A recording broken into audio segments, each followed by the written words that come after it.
Bonjour à la communauté francophone internationale. Je m'appelle Sonia. Je suis présidente de l'Union des femmes francophones d'Océanie.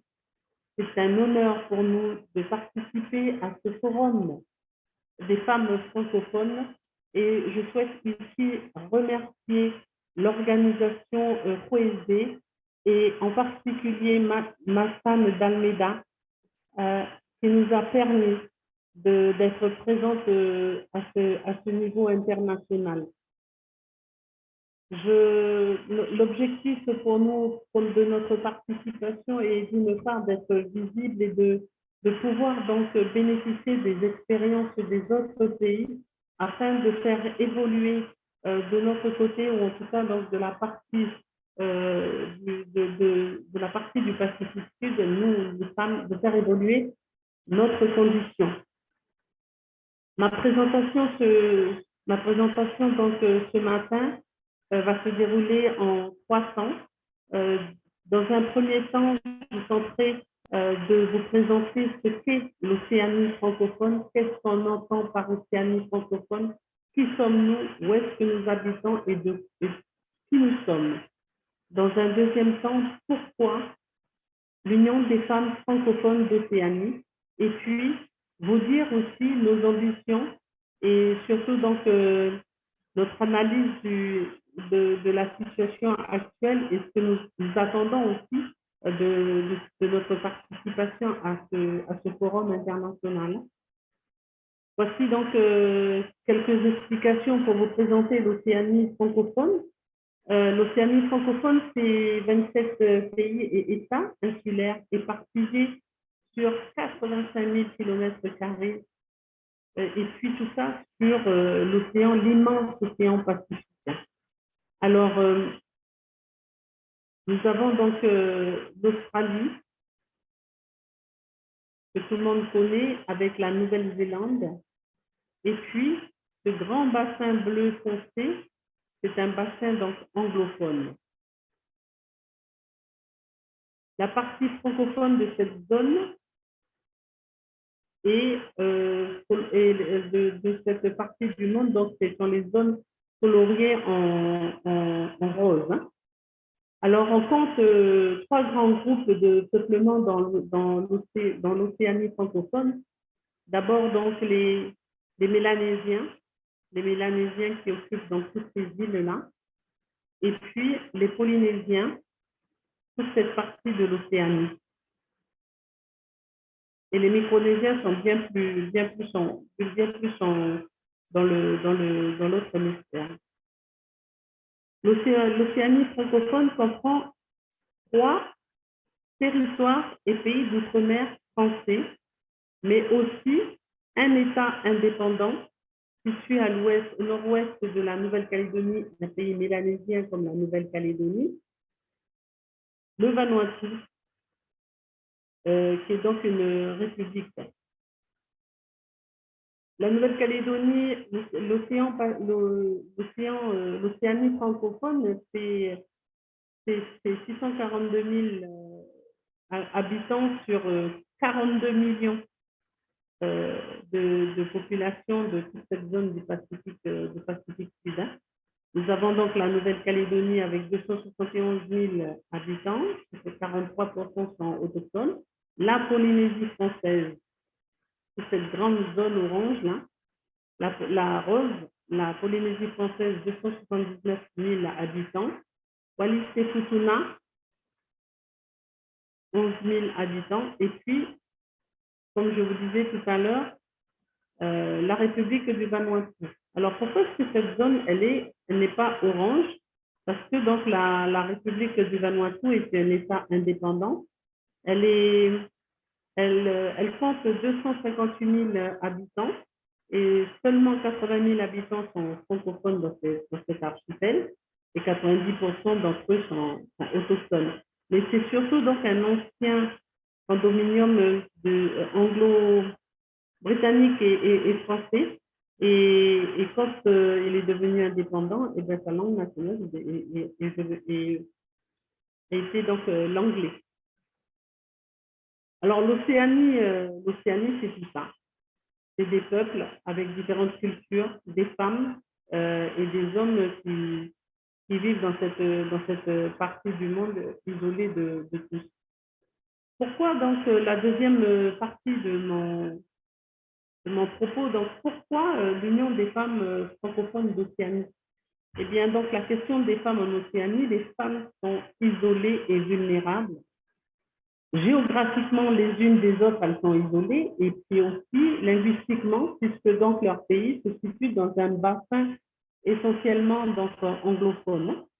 Et bien que nos pays sont gérés et administrés par des institutions démocratiques, les femmes sont encore très marginalisées à tous les niveaux de la gestion des affaires de ces pays-là. Par exemple, en matière de formation et d'éducation, le système éducatif est performant avec un taux d'alphabétisation de 95%.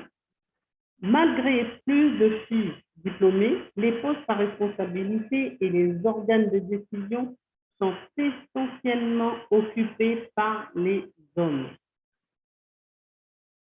En matière de santé, plus de 50% des Océaniens sont en surpoids et obèses. 75% de nos populations sont atteintes de maladies non transmissibles, tout ce qui est hypertension, diabète, etc. Ce sont les femmes les plus touchées, malheureusement, encore. Les violences faites aux femmes. Alors, les violences que subissent les femmes en Océanie, c'est dramatique. Hein. Dans une étude menée par la France, l'Océanie francophone détient le record des violences envers les femmes avec 20% en Océanie contre 2% en France. Alors, le changement climatique, la gestion de la crise de la COVID-19 ont augmenté la vulnérabilité et l'insécurité des femmes en Océanie. L'Union des femmes francophones, face à ce lourd constat et ce déclin de nos populations, qu'on estime être en danger. Donc l'Union, nous avons décidé lors d'une réunion régionale autour de la question des droits des femmes, de créer une alliance et une union des femmes francophones afin de faire avancer les changements et plaider pour l'émancipation de nos femmes. Alors, cette organisation a été créée en 2011. Elle regroupe les organisations de femmes de la Polynésie française, de la Nouvelle-Calédonie, du Vanuatu et de Wallis-et-Futuna. Notre organisation a pour objectif de renforcer les capacités des organisations de femmes à promouvoir l'égalité entre les hommes et les femmes, à briser l'isolement des femmes francophones de l'Océanie et à soutenir une meilleure intégration régionale et internationale des problématiques de genre des pays et territoires francophones d'Océanie. De ce réseau de regroupement d'organisations de femmes, dans la diapositive de présentation, vous imaginez donc l'isolement des femmes sur des petites îles, des archipels. Donc, de ce réseau de femmes francophones, en 2019, nous avons créé, avec le soutien du gouvernement de la Nouvelle-Calédonie et l'Organisation internationale de la francophonie, l'Union des femmes francophones régionales, qui donc est une structure juridique qui permet donc à notre mouvement d'entrer donc pleinement dans les organisations donc régionales et internationales.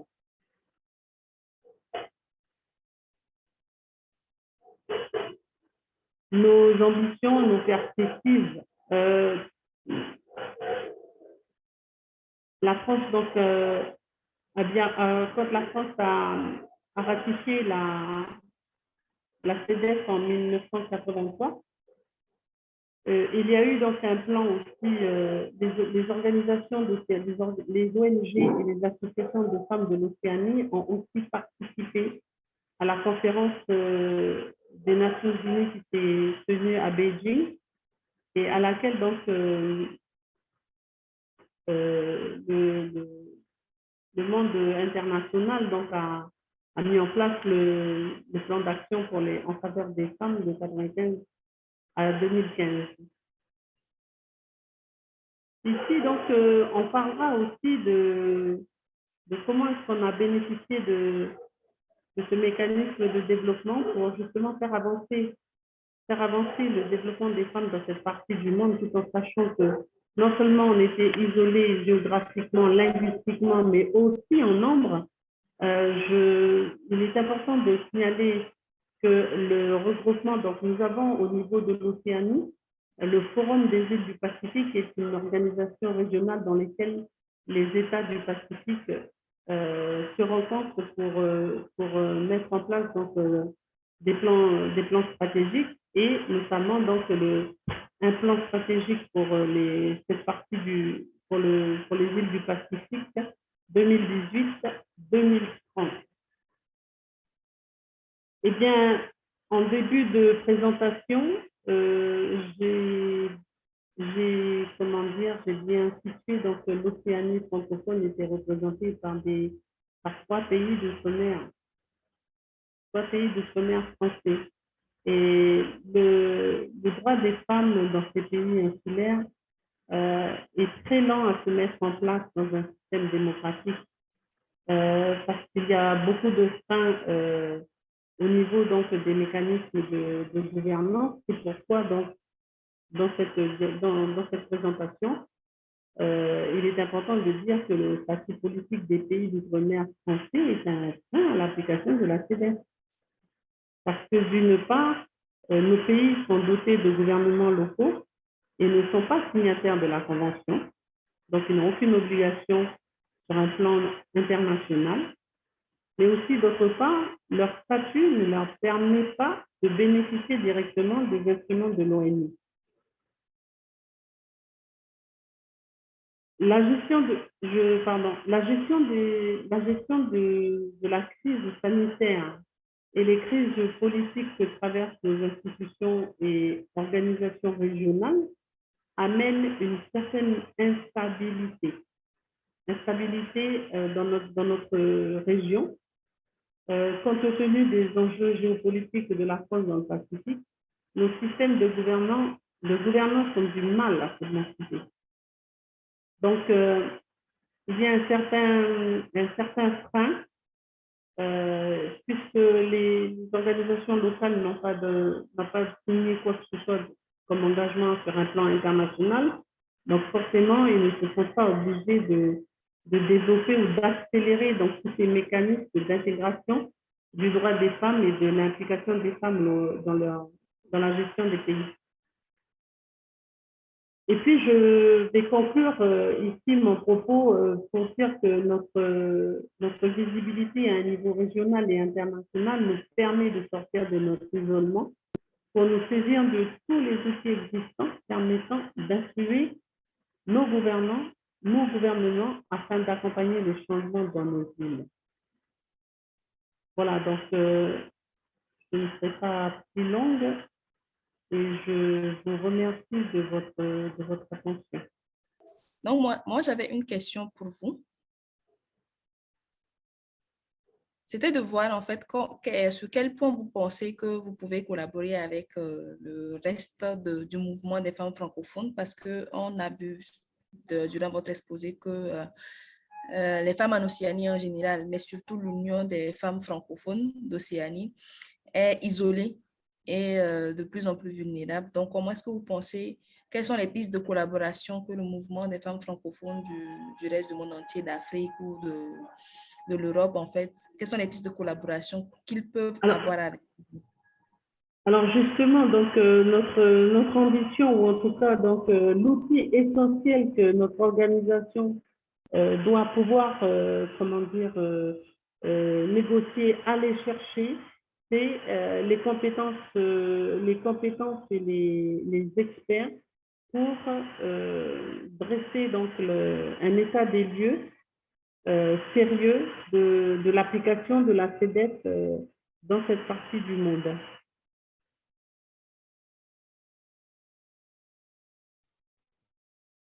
D'accord, merci beaucoup. Je cite un exemple pourquoi. Parce que, comme je disais tout à l'heure, sur, les objectifs de Beijing et de la plateforme du Forum des îles du Pacifique, nos gouvernements n'ont rien signé sur un plan international. Et du coup, donc, personne ne leur demande de rendre des comptes sur l'avancement l'avancement et l'application réelle de cette convention concernant donc toute forme de discrimination envers les femmes. Je prends pour exemple la Nouvelle-Calédonie, donc c'est mon pays d'origine. On est dans un processus politique très particulier qui concerne à instaurer donc une indépendance politique et économique négociée avec la tutelle française. Certaines compétences sont encore exercées par l'État et d'autres compétences exercées par le gouvernement local.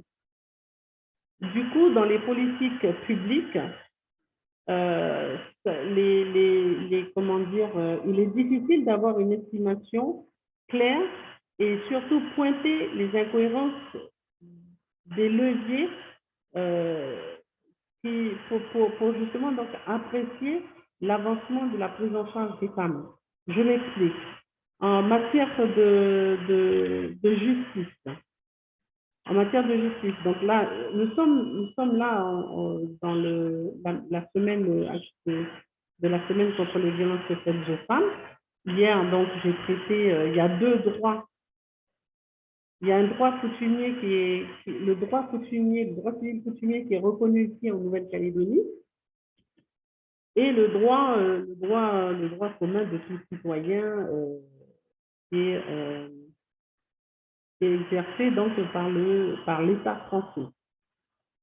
Mais quand il s'agit de violences faites aux femmes, et en particulier donc les femmes qui sont issues du droit coutumier, il y a beaucoup de télescopage et d'incohérence dans le traitement et le jugement des affaires des femmes de droit civil coutumier.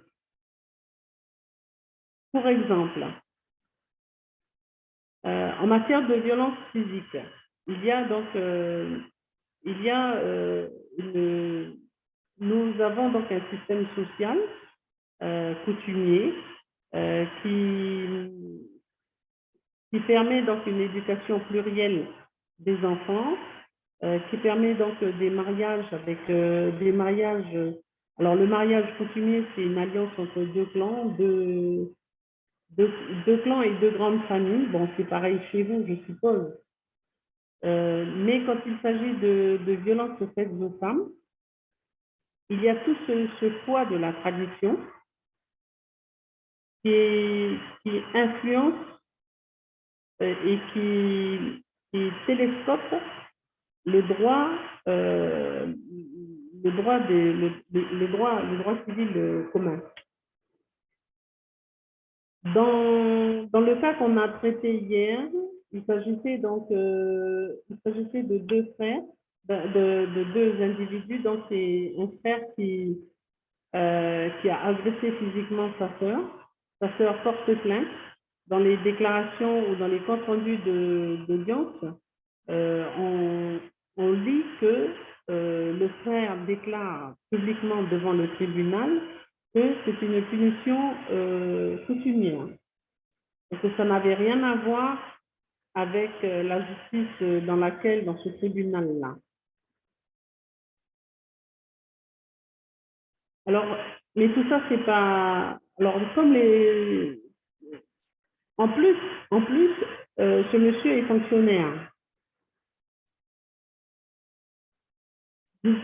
Alors, du coup, résultat du procès, donc, on se pose des questions sur justement donc l'impartialité de la justice ici, et de quelle manière donc les femmes kanaks peuvent prétendre à être défendues et d'obtenir réparation et justice au même titre que n'importe quel citoyen et citoyenne. Voilà, ce sont des mécanismes comme ça, mais pour cela, il faut donc il faut des experts, et c'est en ce sens qu'on attend beaucoup de rencontrer donc des personnes compétentes pour justement mettre en lumière toutes ces incohérences et qui freinent, mais qui violentent, qui discriminent les femmes kanakes.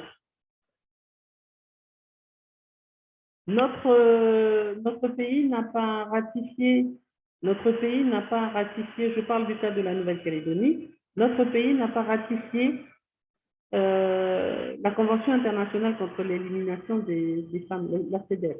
Okay? Nous sommes dans un processus de décolonisation. Ce processus, donc, il est irréversible. Forcément, il faut offrir à la Nouvelle-Calédonie la possibilité d'être responsable face au monde concernant les droits humains. Et ça ne passe que par l'approbation et l'engagement sur un plan international pour la mise en œuvre de ce genre d'outils qui protègent et qui favorisent l'insertion des femmes à tous les niveaux. Donc, l'Union des femmes francophones, en tout cas pour la Nouvelle-Calédonie, a rencontré le ministre des Outre-mer français, qui est d'ailleurs déjà en campagne, pour lui signifier notre objectif en tant que militante féministe. Nous avons rencontré notre gouvernement la semaine dernière pour aussi l'encourager, puisque le processus est irréversible, le processus politique est irréversible, on ne peut qu'avancer. Voilà.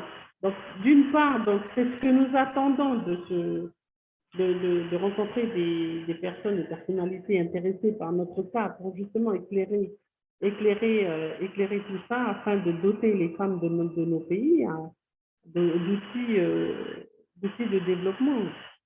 On ne peut pas rester au milieu du gué. Il y a l'instabilité aussi des organisations régionales. Donc, par rapport je disais tout à l'heure, le Forum des îles du Pacifique est déstabilisé en ce moment. Donc, il y a une crise politique que cette organisation régionale traverse.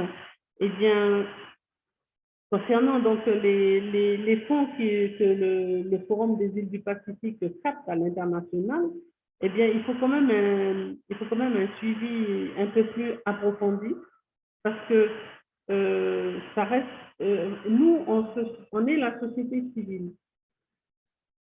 On est la société civile et, comment dire, il faut qu'on se saisisse justement de ce genre d'espace pour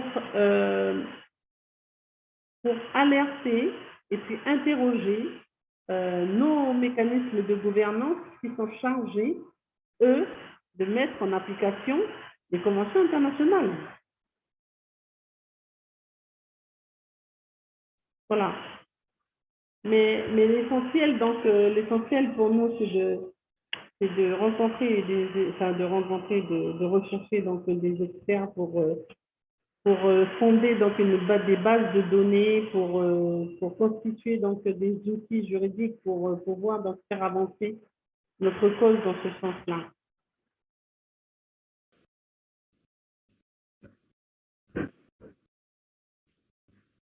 Alors, est-ce que vous avez d'autres questions, d'autres contributions ou d'autres apports à cette session? Je rappelle que c'était autour des défis entre la tradition et la modernité en Océanie. Donc, l'Océanie qui est une forme de continent également, et que là-bas, nous avons plusieurs populations qui ont aussi leur tradition, qui ont leur modernité, qui ont des influences de part et d'autre sur la femme. Donc, c'est ce travail que l'Union des femmes francophones de l'Océanie s'est donné afin d'aider toutes ces femmes-là à prendre conscience de leur potentialité, à jouir de leurs pleins droits, afin donc d'atteindre l'égalité entre les hommes et les femmes. Donc, elle nous a fait un brillant exposé sur tout ce qui se fait par l'organisation sur la situation des femmes en Océanie. Donc, si vous avez des questions, on me signale que des participants ont levé la main. Un instant, nous avons Atana Armel. Je pense que Madame Essono Eni avait déjà parlé. Je ne sais pas si elle a une autre question, mais nous allons revenir. Il y a Atana Armel. Si vous êtes là, vous pouvez poser votre question, s'il vous plaît. Bonjour à tout le monde. Oui, bonjour. Oui, très heureuse d'être parmi vous. C'est une question. Armel Akana de WPMC, Women for Peace, Mediation and Conflict Prevention. Est-ce que vous pouvez allumer votre caméra pour qu'on puisse vous voir parler? Quel pays? Je n'entends pas. Le Cameroun. Okay. Cameroun. Je ne sais pas si la caméra... C'est bon maintenant, super, merci. OK.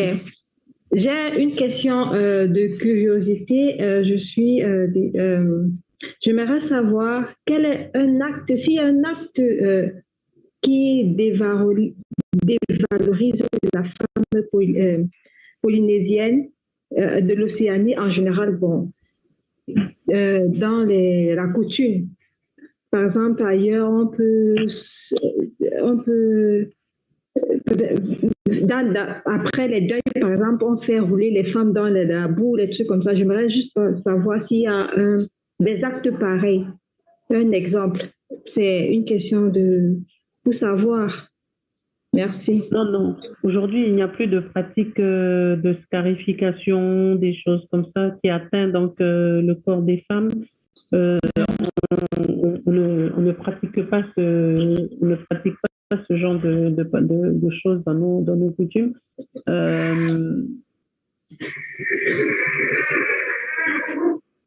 Ok, d'accord. Est-ce que j'ai répondu? Ouais, c'était juste une simple question de curiosité pour mieux savoir. Oui. Ok. Par contre, dans les sociétés polynésiennes, donc elles ont donc le système, enfin le tatouage qui est pratiqué sur les femmes les plus nobles dans la hiérarchie de leur société. Mais d'accord. Sur les grandes, non, il n'y a pas de.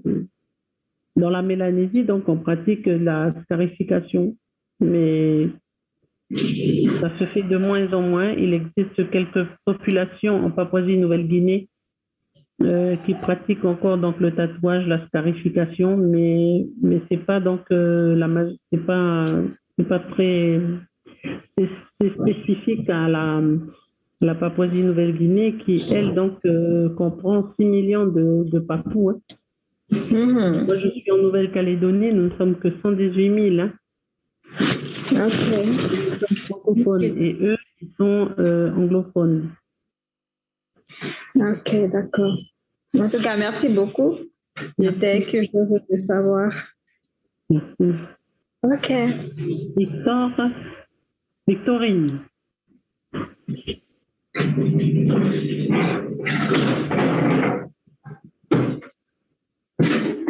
Oui, je voudrais répondre.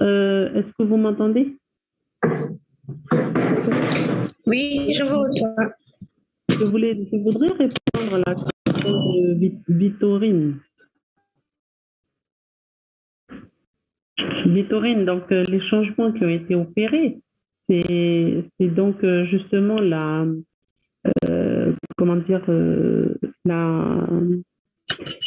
libération de la parole des femmes en milieu océanien. Donc ça, c'est un gros point positif. C'est aussi donc qu'elles ont pris conscience que si elles ne se lèvent, si elles ne se battent pas, elles sont elles-mêmes le garant des acquis qu'elles ont obtenus durant tout ce laps de temps de comment dire ce temps auquel donc elles ont milité pour acquérir des droits, le droit au vote, à ouvrir un compte en banque, à s'exprimer, à écrire, à aller à l'école, à obtenir les mêmes diplômes que les autres, enfin que les hommes, à accéder donc à des postes ou à des métiers essentiellement réservés aux hommes.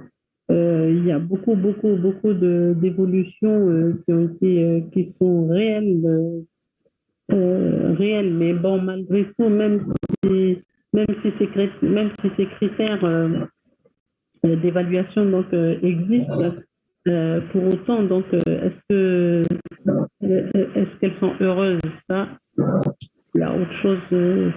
Ça, il y a encore du travail à faire là-dessus. Justement, donc, notre présence à ce forum-là, c'est justement chercher des appuis et puis des compétences pour qu'on s'extrait un petit peu du contexte local pour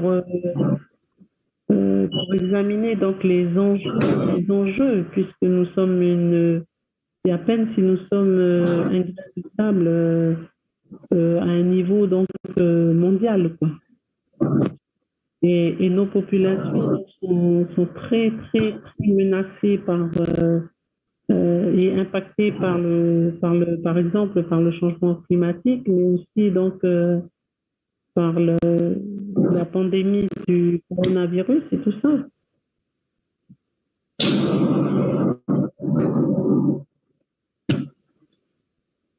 Est-ce que j'ai répondu à la question de Vittorie?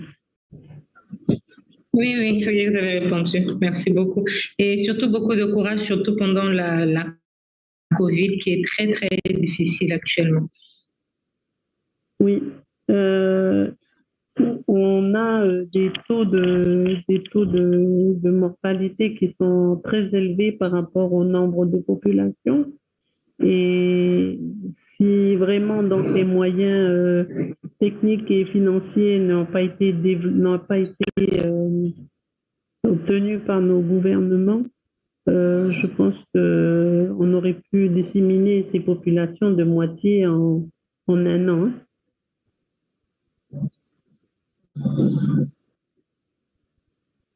C'est pour vous dire la vulnérabilité de nos petites villes, quoi.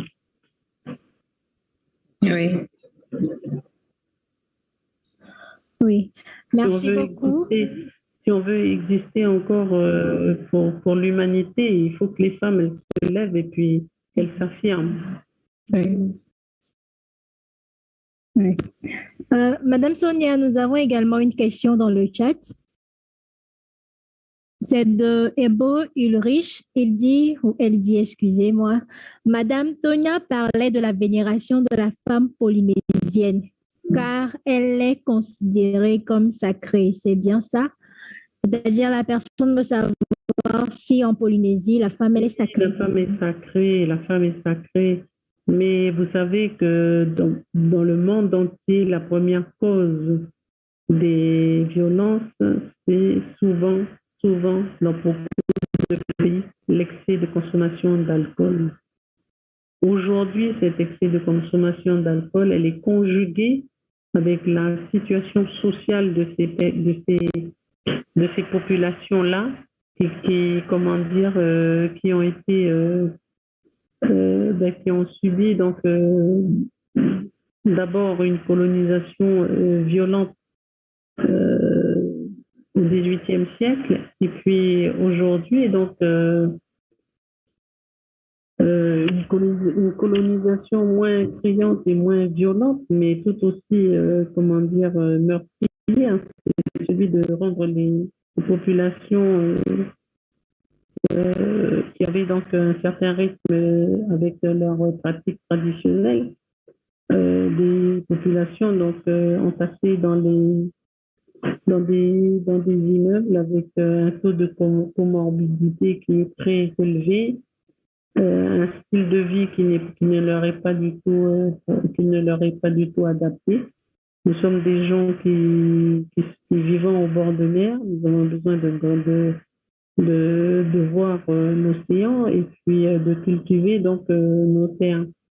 Et le type de développement d'urbanisation qui est proposé dans nos pays, donc on tasse les populations dans les capitales, dans des immeubles avec avec des conditions de vie qui sont pas du tout dignes du Pacifique, quoi. Est-ce que j'ai répondu à la question? Oui, merci beaucoup. Mais j'ai également une question. Votre réponse a suscité une autre question. Est-ce qu'on peut dire que du fait qu'elles sont sacrées, elles sont vénérées, elles subissent moins ou elles ne subissent pas du tout les violences, les discriminations et autres?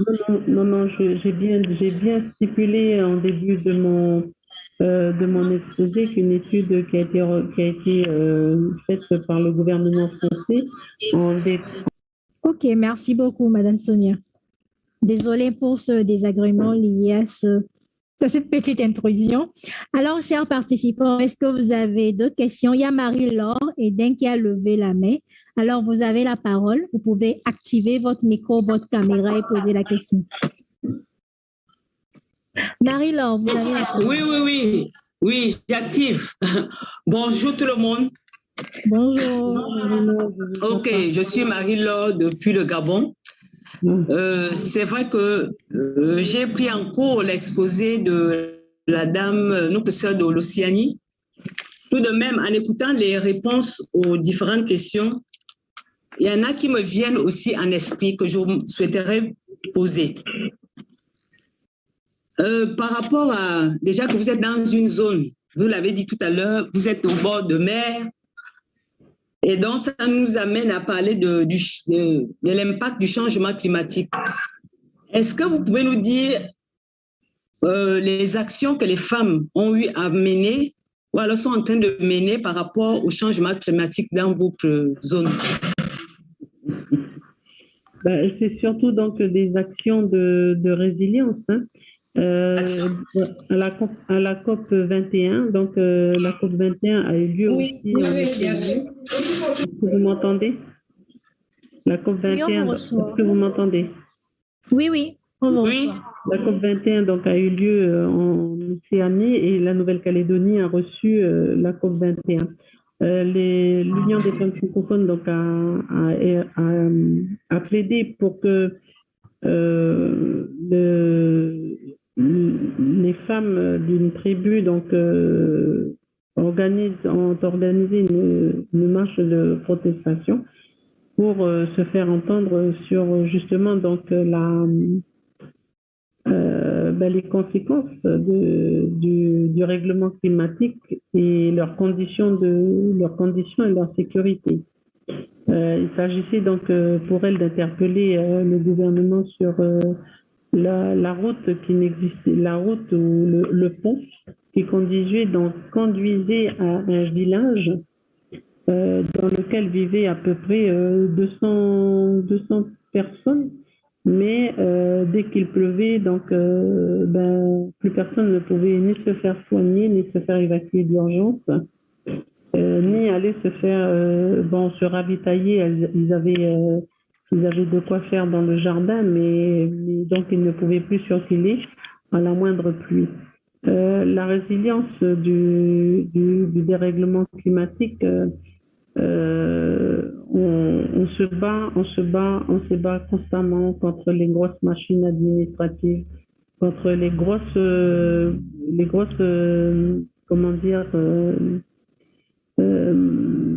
les services qui ne font que étudier et que les populations restent toujours là sans solution. Il y a ils sont capables d'apporter donc dans ce village Internet, mais ils ne sont pas capables de leur faire un pont. Un pont qui demanderait qu'à être financé, quoi. Et les femmes, donc oui, voilà, c'est ce genre d'action. Ensuite, les autres actions, c'est attirer donc l'attention sur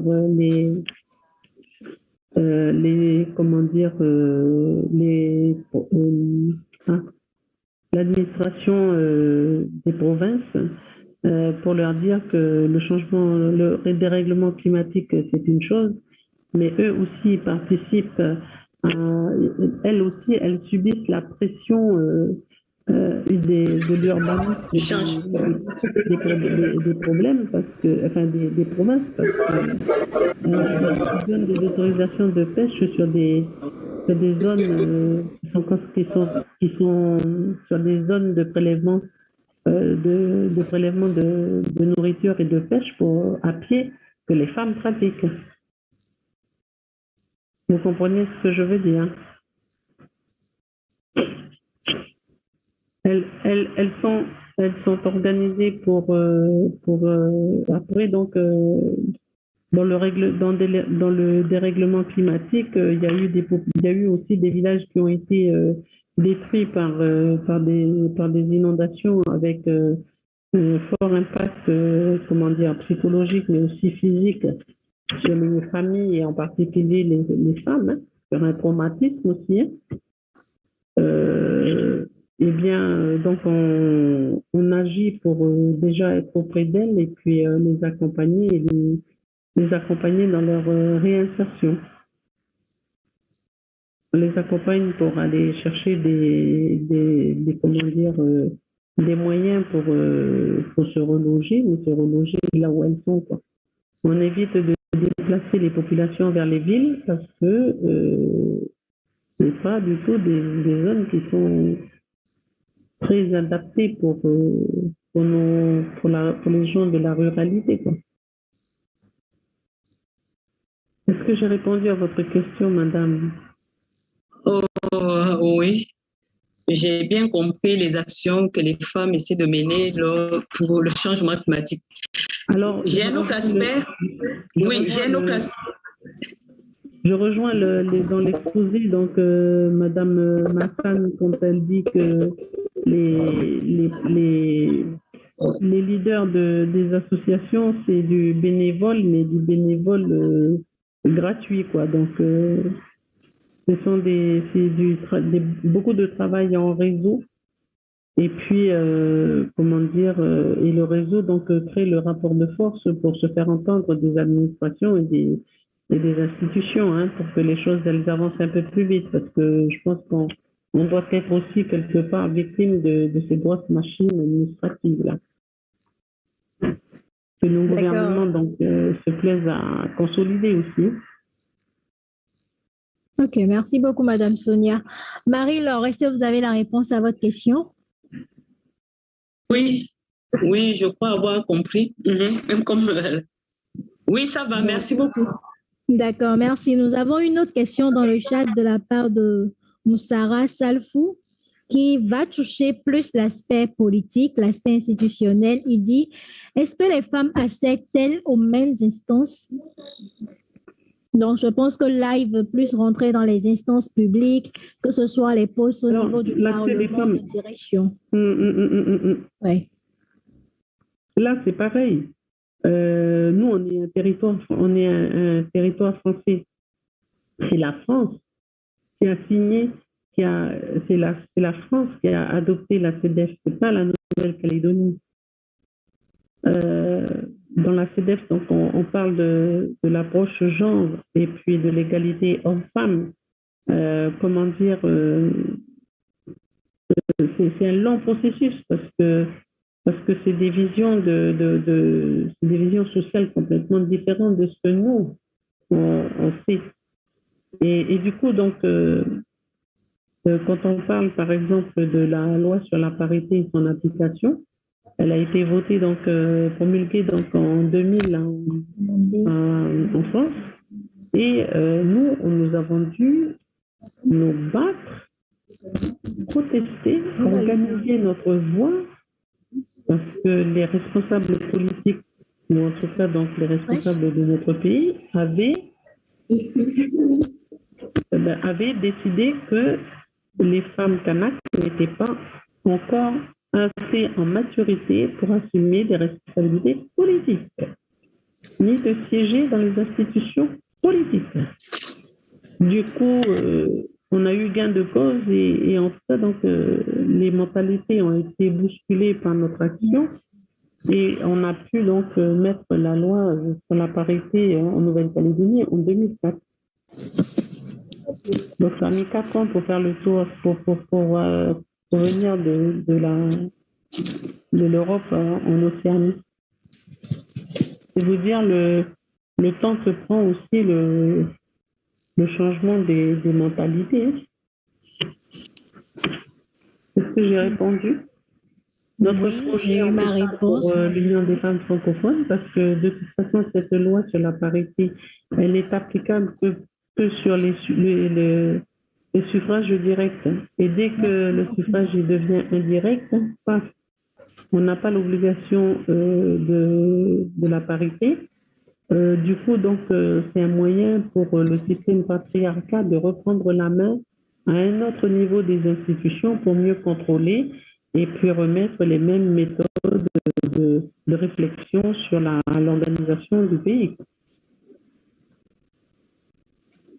D'accord. Merci beaucoup. Merci beaucoup, Madame Sonia. Donc, je pense que c'est un axe sur lequel l'Union des femmes francophones de l'Océanie doit également travailler. Parce que si nous voulons atteindre la génération égalité, c'est sur tous les fronts, que ce soit à la maison, que ce soit dans la politique, dans les instances, etc.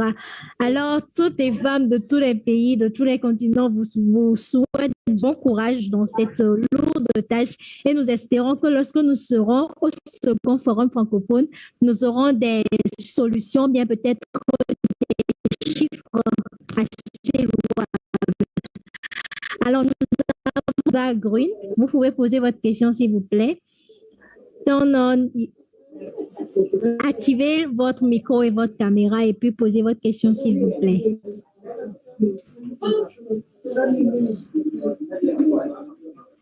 Allô? Oui, on vous écoute. Allô? Oui, on vous écoute. Allô? Allô? Bonjour. Bonjour. Bonjour. C'est l'AGI. C'est Madame Faïda Claudine Abeni Norkiou. On ne vous reçoit plus. De Rien ça les femmes. Vice-point local de Rien ça. S'il vous plaît, vous nous Abeni. C'est de quel pays, s'il vous plaît? Alors? Oui, allô, on vous reçoit. Vous pouvez y aller. Eva Green Foundation. Allô? Oui, on vous reçoit. Allez-y.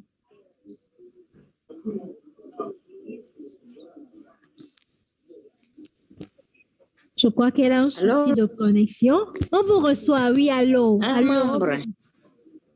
Oui, allez-y, allez-y.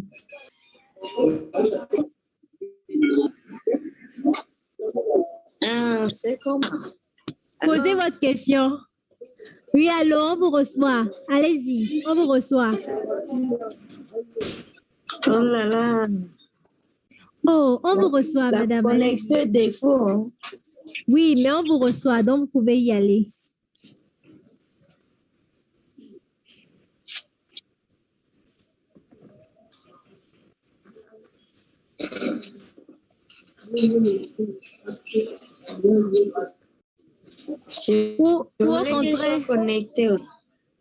Ou au contraire, laissez votre question dans le chat. On va le transcrire pour vous, s'il vous plaît. Si vous pouvez connecter. C'est possible que vous laissez votre question dans le chat, s'il vous plaît. Sinon, on vous reçoit parfaitement.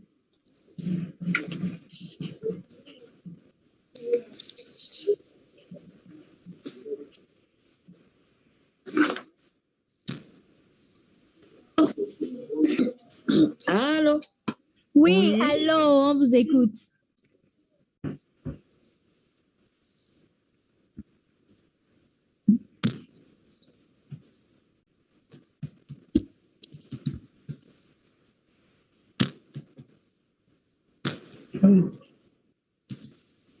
On est parti? Non, elle est là. Mais Elle là, est là, mais on n'entend pas. de connexion. Alors? Oui, Allô? Bonjour. Bonjour. Alors? Oui, allô, bonjour. Allô, c'est bon, allez-y.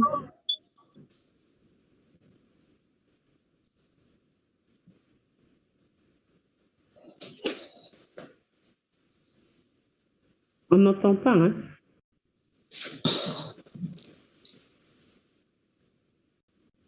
Ouh là là, on espère que la connexion va vite revenir pour que vous venez poser votre question.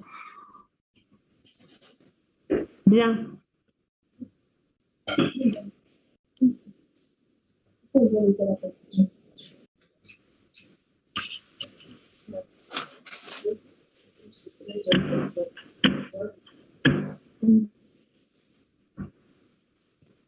Bon, est-ce qu'il y a encore des questions? Parce que ma connexion ne va pas tarder à